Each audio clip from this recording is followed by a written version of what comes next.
I got this support from backing the nation as they succeeded through the rounds of the FIFA World Cup.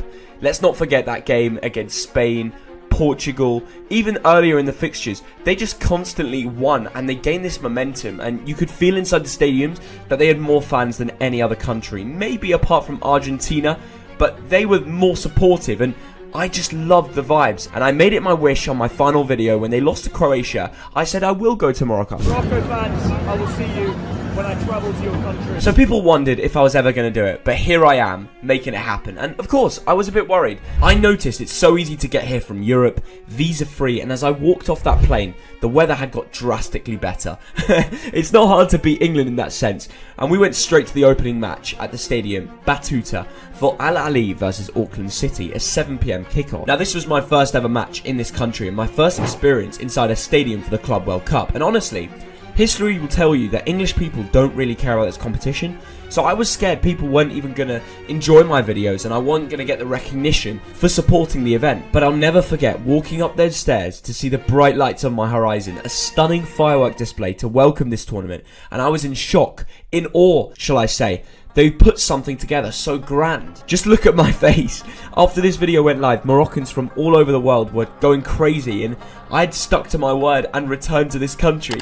I was being shared on big Instagram pages, newspapers, state-owned Moroccan sites, just for visiting this country. It was after this moment that whatever street I went down, I would have a face recognise who I am, and to think that's all from supporting a nation on this YouTube platform is something I can't ever grasp in my head. Al Ahly won the game, of course, and after a sleep at the hotel, I had a chance to see the land for the first proper time. We drove to Tétouan, and I saw the beautiful landscape land along the way. Morocco's a lot more than what you just think. It's not just desert. It's very green, it's very beautiful, there's mountains. You can see I stopped here just to take it all in. And when we eventually got to a new city in the northern part of Morocco called Tétouan, now we went straight into the Medina. A lot of people were starting to know who I was from my first video, and I thought it was only right I would purchase a traditional Moroccan garment. And for the rest of the day I wore it around the city. People loved it. We had a nice lunch. Morocco has this flair about it, and the beauty is every building you go into has such unique patterns on the walls and such grand high ceilings, and that is something I'll never forget. We thought it's only time we go to a new city, so the next day we took the train, the fastest one in Africa by the way. Tanger to Rabat in 1 hour 15 minutes should not be possible.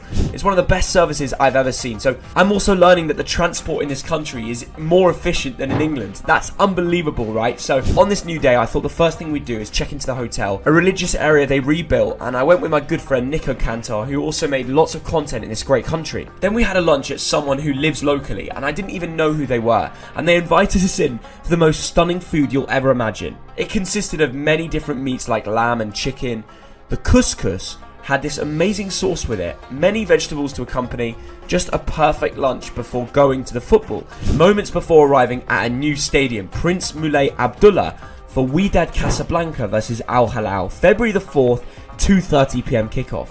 Nice and early, and this game was absolutely berserk. You could feel the ground bouncing with a synchronized voice that would take years of practice. That was the winners, a sea of red behind the goal. Our random category 2 ticket ended up right next to them. I couldn't even tell you my thoughts, as most clips you couldn't hear me. The decibel rate must have been through the charts. The moment they broke through and the ball shook the net, the atmosphere took off. The winners were winning. But after the 90th minute, it all changed. A penalty to Al Hilal, and they converted it. This game was going to extra time. Deathly silence as the ball went in. You could hear a pin drop. Penalties it is, but let's not talk about them. Wydad couldn't replicate the form of their national team from the spot. And after one sleep, I woke up to one of the best performing videos I've ever had on my channel, with many comments telling me you must visit Raja next. And it was only then I woke up to an email from that club asking if I'd like to visit their academy, which is the training setup which they have. We got to watch a friendly that day between Raja and Tanger. Funnily enough, the two cities I'd visited during this trip. We were the only ones inside the academy watching the match, and a pro goalkeeper, their second choice, came up to me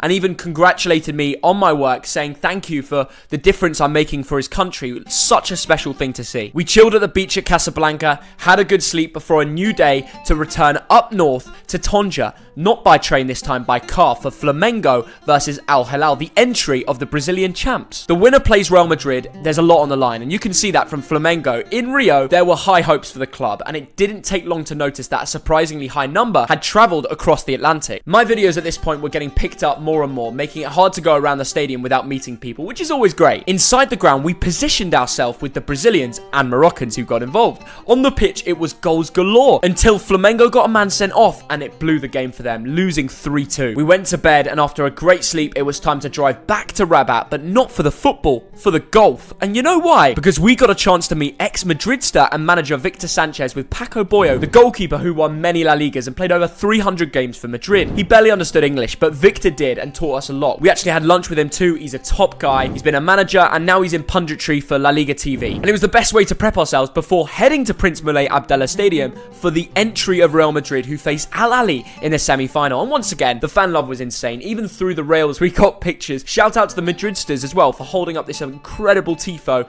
showing the respect between Madrid and the Moroccans. Even with the Egyptian pyro, it wasn't enough to kick on the team to win, as Los Blancos asserted their dominance as always. A 4-1 win onto the final. But that allowed us 2 days to take in this country for one final time before our flight home. So we visited the Mosque Hassan II in Casablanca, the biggest mosque in the country. And by the way, this place stood out. And under it, it had a spa where people go once a week for hammam, which we experienced. The vapor rooms, the massage, they even took skin off us. It was unbelievable. The experience was crazy. And people thought we flew out here for the football, but Royal Golf Dart SLM invited us to play. Me and Joshua gave it a go with Tariq, with a top Moroccan national level coach who knew my channel, which made things easier, of course. But we learned a lot of golf that day. It's motivated me to carry on back in England. I must almost remind everybody that the food in this country is something else. I really appreciated it. On Friday, it's traditional to have the couscous, as well as the hospitality that comes with it, top notch. And the Moroccan mint tea, it's a serious game changer. Luckily, we didn't have to go on the road, as the final stayed in Rabat, and the third place final actually did go to Tonja, so Flamengo Al Ahly was placed over there. The emotions kicked in. I realized this is not just the last match of the trip, but